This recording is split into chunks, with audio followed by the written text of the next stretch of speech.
नमस्कार, मैं हूं आशीष त्रिपाठी आपके साथ। न्यूज 18 मध्य प्रदेश छत्तीसगढ़ देख रहे हैं आप और कार्यक्रम है संग्राम 2023 और इससे जुड़ी खबरों पर अब नजर डालेंगे। दरअसल भारतीय जनता पार्टी की विधायक रही दिवंगत भीमा मंडावी की बेटी का दर्द अब सोशल मीडिया पर छलक पड़ा है। ये वीडियो सोशल मीडिया पर खूब वायरल हो रहा है, अभी आपको दिखाएंगे। और इस वीडियो में दिवंगत विधायक भीमा मंडावी की बेटी दीपा मंडावी ने बीजेपी के टिकट वितरण पर सवाल खड़ा करते हुए कहा, मेरे पिता का बलिदान की कोई कीमत नहीं रही।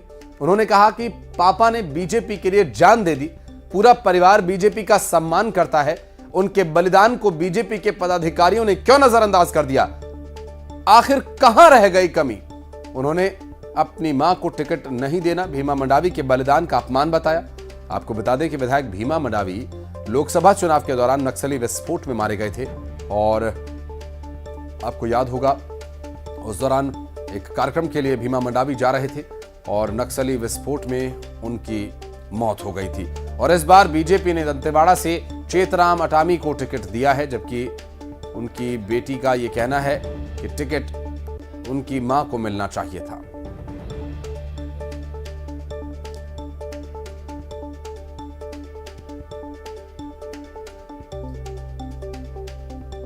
भारतीय जनता पार्टी के विधायक और नेता भीमा मंडावी की हत्या के बाद अब टिकट वितरण को लेकर यहां ये वीडियो उनकी बेटी ने पोस्ट किया।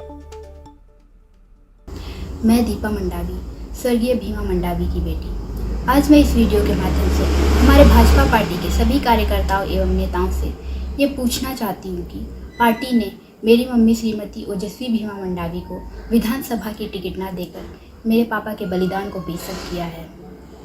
भले ही मेरी मम्मी राजनीति में नहीं है, पापा के जाने के बाद उन्होंने राजनीति में कदम रखा, लेकिन आज भी मेरे परिवार के हर सदस्य में इस पार्टी को लेकर वही सम्मान है जो मेरे पापा के अंदर थी। और हमारे सहयोगी इस वक्त हमारे साथ फोन लाइन पर हैं। सतीश चांडक हमारे सहयोगी इस वक्त हमारे साथ जुड़ गए हैं। सतीश, जिस तरह से बेटी का वीडियो सामने आया भीमा मंडावी की, उनका दर्द साफ दिखाई पड़ रहा है यहाँ पर टिकट न मिलने को लेकर। जी, आपको बता दूं कि भीमा मंडावी दंतेवाड़ा के विधायक रह चुके हैं और महेंद्र कर्मा जो नेता प्रतिपक्ष थे उन्हें हराकर वो विधायक बने हैं। उसके बाद जो है लगातार वो दूसरी बार विधायक बने थे और लोकसभा चुनाव के दौरान जैसे ही वो प्रचार के लिए जा रहे थे तो नक्सलियों के हमले में वो मारे गए। उसके बाद जो है उनकी पत्नी को टिकट मिला था, हालांकि उनकी पत्नी जो है ओजस्वी मंडावी हार गई थी, लेकिन इस बात भी उम्मीद थी कि ओजस्वी मंडावी को टिकट मिलेगा, लेकिन टिकट भाजपा ने उन्हें नहीं दिया। जिसके बाद जो है उनकी पुत्री दीपा मंडावी का दर्द जो है सोशल मीडिया में छलका है। उन्होंने कहा है कि आखिरकार मेरे पिताजी के बलिदान में क्या कमी रहेगी जिससे भाजपा ने मेरे मां को टिकट नहीं दिया। जबकि भीमा मंडावी खत्म होने के बाद में उनकी जो मां है ओजस्वी मंडावी, उन्होंने पार्टी को संभाला है दंतेवाड़ा में, लगातार जो है 5 साल तक पार्टी के लिए काम किया। आखिरकार उन्हें टिकट क्यों नहीं दिया गया? और ये वीडियो जो है लगातार सोशल मीडिया में वायरल हो रहा है और लोग सवाल भी कर रहे हैं कि आखिरकार ओजस्वी मंडावी को टिकट क्यों नहीं दिया गया। जी सतीश, इस पूरे मामले को लेकर पार्टी की तरफ से कोई रिएक्शन? हालांकि अभी तक जो है पार्टी को लेकर कोई ऐसा रिएक्शन नहीं आया है, लेकिन भाजपा के नेता जो है जो वरिष्ठ नेता है वो ये जरूर कह रहे हैं कि ओजस्वी मंडावी को मौका दिया गया था, लेकिन लगातार वहाँ पर कार्यकर्ताओं की मांग थी कि चेतराम अटामी को टिकट दिया जाए, जिसके चलते जो है कार्यकर्ताओं की मांग और सर्वे का हवाला जरूर दे रहे हैं भाजपा के नेता। लेकिन अभी तक जो खुलकर किसी बड़े नेता का बयान इस पर नहीं आया। हालांकि कांग्रेस का लगातार इस पर जो बयान आ रहा है, कांग्रेस के नेता इस पर बयान दे रहे हैं कि आखिरकार भीमा मंडावी की पत्नी ओजस्वी मंडावी को टिकट क्यों दिया गया। कहीं ना कहीं भाजपा जो है अनदेखी करी, जबकि बस्तर में भाजपा ने पुराने चेहरों को मौका दिया है, बीजापुर से महेश दाड़े को मौका दिया है, नारायणपुर से कैलाश कश्यप को मौका दिया है, तो ओजस्वी मंडावी को मौका क्यों नहीं दिया गया? ये सवाल लगातार उठाए जा रहे हैं। बिल्कुल सतीश, स्वाभाविक है। और चूंकि जब एक बार पहले टिकट दिया गया था तो उस वक्त पार्टी को कोई लाभ नहीं हुआ, और चूंकि हर पार्टी का ये प्रयास रहता है कि जिताऊ उम्मीदवार को ही मैदान में उतारा जाए, लेकिन परिवार का जो जुड़ाव भारतीय जनता पार्टी से, उस बात का जिक्र जरूर यहाँ पर भीमा मंडावी की बेटी कर रही हैं। बहरहाल देखना होगा कि पार्टी की तरफ से इस पर जब औपचारिक कोई प्रतिक्रिया आएगी तो वो क्या होगी। बहुत शुक्रिया आपका इस पूरे मामले पर जानकारी देने के लिए। और इस बीच भोपाल से एक और बड़ी खबर आपको बता दें, आज मुख्यमंत्री शिवराज सिंह चौहान चुनाव प्रचार में जुट जाएंगे और कांग्रेस के गढ़ से इस प्रचार की शुरुआत करने की तैयारी भारतीय जनता पार्टी ने की है। दरअसल भोपाल की उत्तर विधानसभा में मुख्यमंत्री शिवराज सिंह चौहान की एक सभा होनी है। आचार संहिता के बाद मुख्यमंत्री शिवराज सिंह चौहान की यह पहली जनसभा होगी। उत्तर विधानसभा टीला जमालपुरा में जनसभा होगी। शाम 5 बजे ये जनसभा होनी है। मुख्यमंत्री शिवराज सिंह चौहान यहां पहुंचेंगे, प्रचार का शंखनाद यहां से करेंगे। आपको बता दें कि चुनाव की तारीख का ऐलान होने के बाद और जो चौथी सूची भारतीय जनता पार्टी की आई, जिसमें शिवराज सिंह चौहान को बुधनी से एक बार फिर से चुनावी मैदान में उतारा गया है, उसके बाद पहली ये जनसभा उनकी होगी और आज शाम 5 बजे ये कार्यक्रम होगा और चुनाव प्रचार में जुटेंगे मुख्यमंत्री शिवराज सिंह चौहान, जो कि स्टार प्रचारक भी हैं भारतीय जनता पार्टी के, प्रदेश के मुख्यमंत्री हैं वर्तमान में। और आज का जो ये चुनावी कार्यक्रम होगा, ये चुनावी सभा होगी और कयास ये लगाया जा रहा है कि लाखों की संख्या में यहाँ पर भारतीय जनता पार्टी के समर्थक और लोग जुटेंगे। प्रचार का शंखनाद करने के लिए टीला जमालपुरा पहुंचेंगे खुद मुख्यमंत्री शिवराज सिंह चौहान। मंच से किन विषयों का जिक्र होगा लिए चलेंगे आपको इस कार्यक्रम में भी। और मुख्यमंत्री शिवराज सिंह चौहान आज ही लौटे हैं उत्तराखंड से। उत्तराखंड के ऋषिकेश और हरिद्वार गए, जहां उन्होंने कई संतों का आशीर्वाद प्राप्त किया। दरअसल चुनाव की तारीख घोषित होने के साथ और उनका टिकट वहां से घोषित होने के बाद ही वे उत्तराखंड चले गए थे और अब लौटे हैं, तो प्रचार में एक बार फिर दिखाई देंगे जनसभा को संबोधित करते हुए।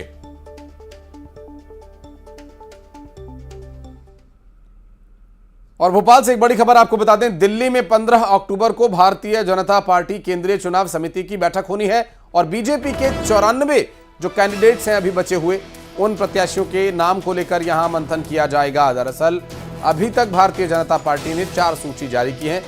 पहली 39, दूसरी 39, तीसरी 1 और चौथी में जो उम्मीदवारों के नाम घोषित किए गए। अब तक कुल 136 प्रत्याशियों के नाम भारतीय जनता पार्टी घोषित कर चुकी है। लगभग 94 सीटों पर अभी उनके द्वारा कैंडिडेट्स का उतारा जाना, नाम घोषित करना बाकी है। आपको बता दें कि 94 बची हुई सीटों पर किन उम्मीदवारों को पार्टी उतारेगी, इसके लिए 15 तारीख को बैठक होनी है।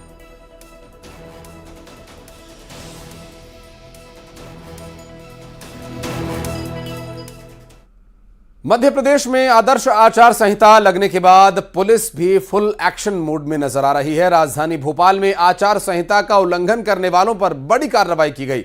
नगर निगम ने कुल 2024 फ्लैक्सेस, बैनर्स, झंडे, पोस्टर्स हटवाए। साथ ही पुलिस ने 29 गाड़ी मालिकों पर भी कार्रवाई की, जो कि इन गाड़ियों पर हुटर्स, सायरन, नंबर प्लेट पर वाहन के नंबर के अलावा राजनीतिक चिन्ह, पद का नाम लगा हुआ था।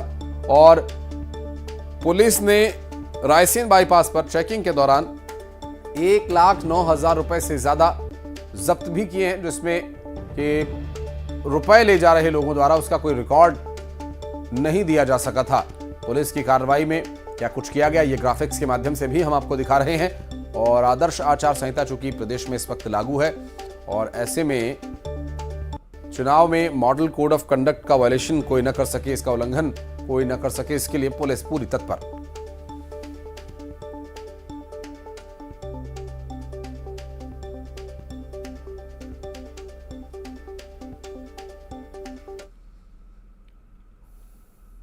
और अब बात मुख्यमंत्री शिवराज सिंह चौहान उर्फ मामा के उस फोटो को लेकर बचे सियासी घमासान की, जिसमें शिवराज सिंह चौहान का श्राद्ध वाला पोस्ट वायरल हो रहा है। देखिए तस्वीरें आप देख सकते हैं, ये मामा का श्राद्ध एक्सक्लेमेशन के साथ ये पोस्ट किया गया।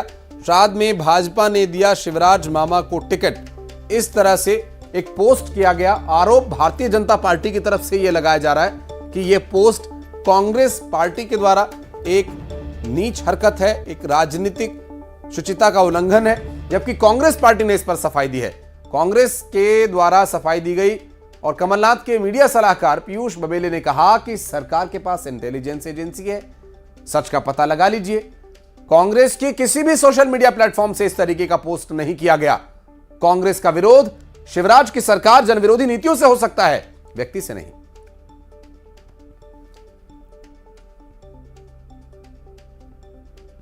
कार्तिकेय चौहान जी, आप जो इल्जाम लगा रहे हैं कि कांग्रेस पार्टी ने माननीय मुख्यमंत्री जी के श्राद्ध का कोई पोस्ट किया है, ये सरासर गलत है। मैं ईश्वर से कामना करता हूं कि माननीय मुख्यमंत्री जी, आपके पिताजी की खूब लंबी उम्र हो। हमारा राजनीतिक विरोध है, सिद्धांतिक विरोध है। इसका मतलब ये नहीं है कि उनके बारे में इस तरह की बात कहें। आप जरा ढंग से पता कराइए, थोड़ा बहुत इंटेलिजेंस आपके पास होगा। भारतीय जनता पार्टी के अंदर बहुत से दुश्मन शिवराज सिंह चौहान जी के बैठे हुए हैं। उन्होंने ही ये शरारत की है और उन्होंने ये शरारत भी की होगी कि श्राद्ध पक्ष में उन्हें टिकट दिलाया। तो इन चीजों से आप सावधान हो। हम उनकी लंबी आयु की कामना करते हैं। और इतना सब कुछ होने के बाद स्वाभाविक है परिवार के लोगों का जो उनकी जो प्रतिक्रिया है स्वाभाविक है इस तरह की होनी। और चूंकि इस पूरे मामले को लेकर उनके बेटे कार्तिकेय चौहान का भी एक सोशल मीडिया पर पोस्ट आया और कार्तिकेय सिंह ने प्रतिक्रिया दी। उन्होंने ट्वीट में लिखा, समझ नहीं आ रहा आप पर दया करूं या फिर गुस्सा करूं, गुस्से में तो हूं। उन्होंने कहा, मेरे जीवित पिता की आप बात करते हैं, मुझे तरस भी आता है आप लोगों पर। कितना नीचे कांग्रेस आज गिर चुकी है। उन्होंने लिखा, क्या आपको लगता है कि आपके लिए ईश्वर आपको ऐसा करने पर माफ करेगा? और सवाल पूछा कि आप अपने बच्चों से इसके बाद क्या आंख मिला पाओगे इस हरकत के बाद? हालांकि अब इस ट्वीट को लेकर जो ये पोस्ट कार्तिकेय चौहान का आया, इस पूरे मामले को लेकर जिस पर ये ट्वीट आया, जिस पर ये रिएक्शन आया, उस पोस्ट को जो कि आप देख सकते हैं दूसरी तस्वीर में, उस पोस्ट को अब सोशल मीडिया प्लेटफॉर्म से हटा दिया गया है। और अब ये देखना होगा कि क्या इस मामले की जांच होती है या जो कांग्रेस की तरफ से जो सफाई आई है उसमें कितनी सच्चाई है। ये पोस्ट किसके द्वारा किया गया ये पता लगा जा सकता है क्या?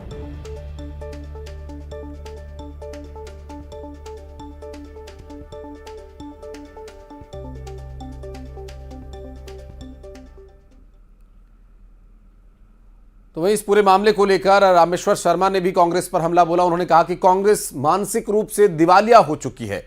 कांग्रेस के श्राद्ध वाले पोस्ट पर बीजेपी विधायक रामेश्वर शर्मा ने कहा, क्या हिंदुओं के तीर्थ स्थल पर जाना उनका श्राद्ध हो गया? कांग्रेस सत्ता के लिए किसी भी हद तक जा सकती है, क्योंकि कांग्रेस पार्टी पर ही आरोप लग रहा है कि ये जो पोस्ट है, ये जो फोटो है और उस पर जिस तरह से जिन शब्दों का इस्तेमाल किया गया है और जो कि स्वाभाविक तौर पर जिसके द्वारा भी किया गया है, राजनीतिक शुचिता का ये उल्लंघन है। लेकिन इस पूरे मामले में कांग्रेस सफाई दे रही है और पार्टी भारतीय जनता पार्टी इस पर सवाल उठा रही है। कि कांग्रेस की वांछित दिवालियापन हो चुकी है। कांग्रेस पागलपन के दौर पर गुजर रही है। सत्ता के लिए कांग्रेस कुछ भी छोटे मोटे हथकंडे अपना रही है। क्या कांग्रेस के नेता ये भूल गए? क्या लोकतंत्र की परिभाषा में ये सब ठीक है?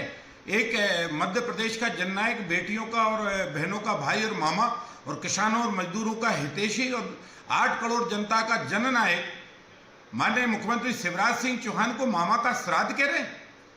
क्या हिंदू धर्म के तीर्थ स्थलों पर जाना मामा का श्राद्ध हो गया? और श्राद्ध पक्षों में भाजपा की सूची को आने का को कड़वे दिन और श्राद्ध से जोड़ेंगे?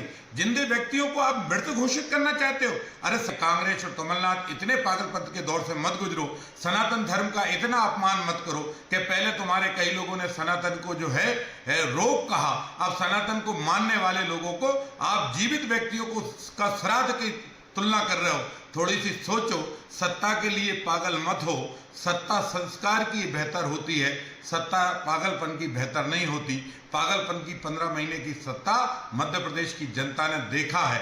अरे कांग्रेस की श्राद्ध होगा और हम सब। और चलिए बढ़ते आगे, अब रुक करेंगे कुछ अन्य खबरों का। खबर दुर्ग से, जहां पर डेंगू के चलते एक महिला की मौत हो गई। आपको बता दें कि रायपुर के एम्स में इस महिला का इलाज चल रहा था और डेंगू की आशंका के बाद अस्पताल में इलाज के लिए उसे भर्ती कराया गया था। महिला गर्भवती थी। बच्चे को जन्म देने के बाद उसकी मौत हो गई। दरअसल ये महिला भिलाई कैंप 1 की रहने वाली थी। भिलाई कैंप 1 की रहने वाली इस महिला की डेंगू के चलते मौत हुई है।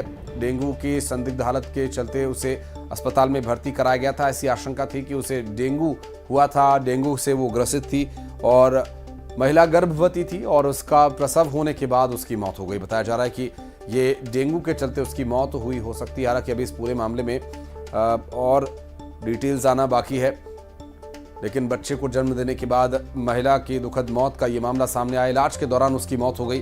बताया जा रहा है कि ये पीड़ित महिला डेंगू से ग्रसित थी और गर्भवती थी और ऐसे में इलाज के दौरान उसकी मौत हो गई।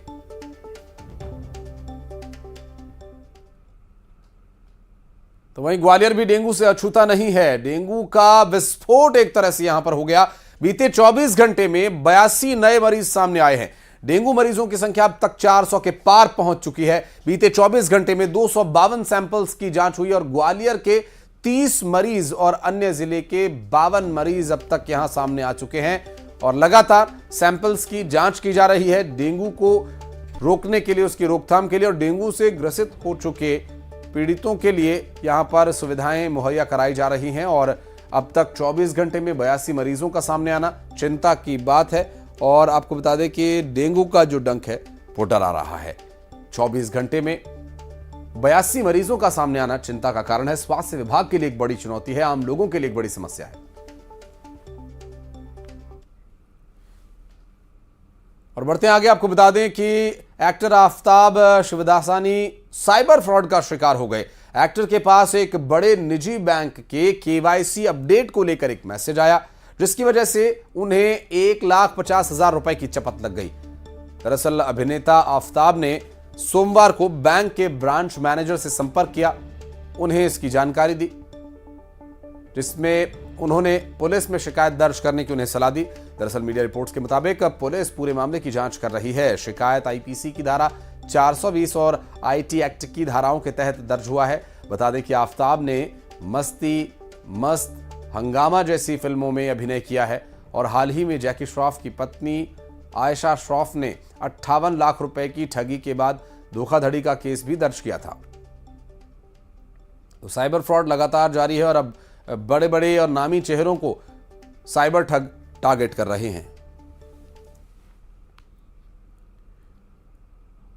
एक बड़ी खबर आपको बता दें, पीएफआई पर एनआईए का एक्शन। दिल्ली में, एनसीआर में, बिहार में रेड मारी गई। राजस्थान, महाराष्ट्र सहित कई जगहों पर रेड डाली गई। महाराष्ट्र सहित कई लोकेशंस पर सर्च ऑपरेशन चलाया जा रहा है। पीएफआई पर एनआईए का कई राज्यों में एक्शन है। पॉपुलर फ्रंट ऑफ इंडिया के नाम से चलाए जा रहे इस संगठन पर एनआईए के द्वारा कार्रवाई करते हुए कई राज्यों में एक्शन लिया जा रहा है। आपको बता दें कि पीएफआई पर दिल्ली, एनसीआर, बिहार, राजस्थान समेत कई राज्यों में रेड की कार्रवाई जारी है। महाराष्ट्र में भी कई जगहों पर रेड मारकर कार्रवाई की जा रही है और रेड कर क्या कुछ अभी यहां पर बरामद हुआ है, क्या कुछ जानकारी हासिल हुई है, इस पर डिटेल्स आप तक आगे पहुंचाएंगे।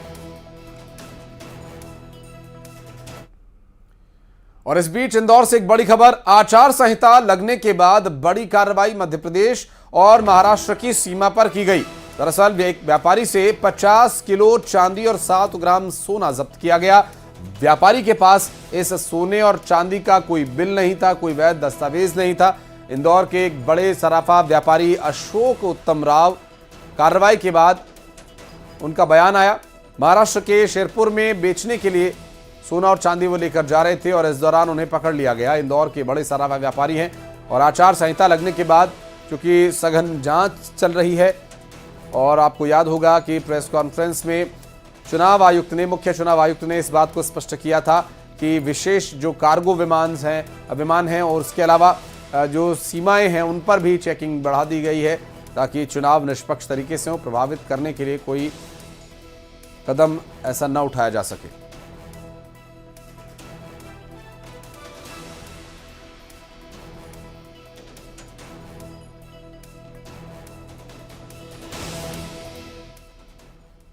और हरदा से एक बड़ी खबर आपको बता दें, युवती की आत्महत्या के मामले में एक्शन लिया गया। आरोपी साजिद अंसारी के घर पर बुलडोजर चलाकर कार्रवाई की गई। दरअसल एक युवती के साथ प्रताड़ना का इस पर आरोप था और युवती ने प्रताड़ना से तंग आकर आत्महत्या कर ली, ऐसा आरोप इस पर था और इस पूरे मामले में कार्रवाई की गई।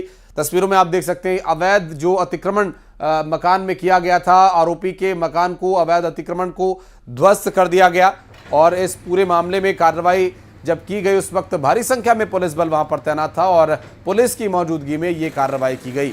और युवती की आत्महत्या के विरोध में सर्व हिंदू समाज ने हरदा बंद का भी ऐलान किया है। दरअसल हरदा में प्रताड़ना से तंग आकर की युवती ने आत्महत्या कर ली थी और अब इस पूरे मामले में पुलिस फुल एक्शन में है। आरोपी साजिद अंसारी के घर पर अवैध जो अतिक्रमण किया हुआ था उसके द्वारा उस पर बुलडोजर चलाकर उसे ध्वस्त किया गया। पुलिस की मौजूदगी में यह एक्शन लिया गया। बता दें कि इससे पहले सर्व हिंदू समाज ने आरोपी पर सख्त कार्रवाई की मांग की।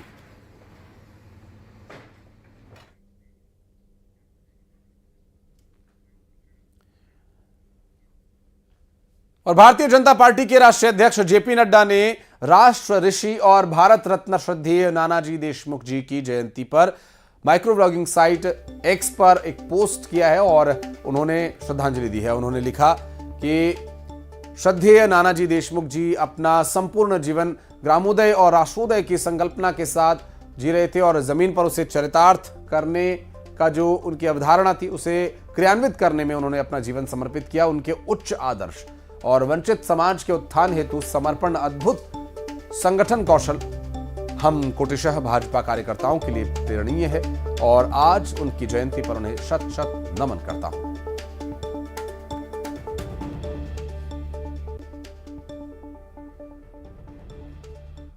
और इसी के साथ इस बुलेटिन में फिलहाल इतना ही। वक्त एक छोटे से ब्रेक का, ब्रेक के बाद भी खबरों का सिलसिला जारी रहेगा।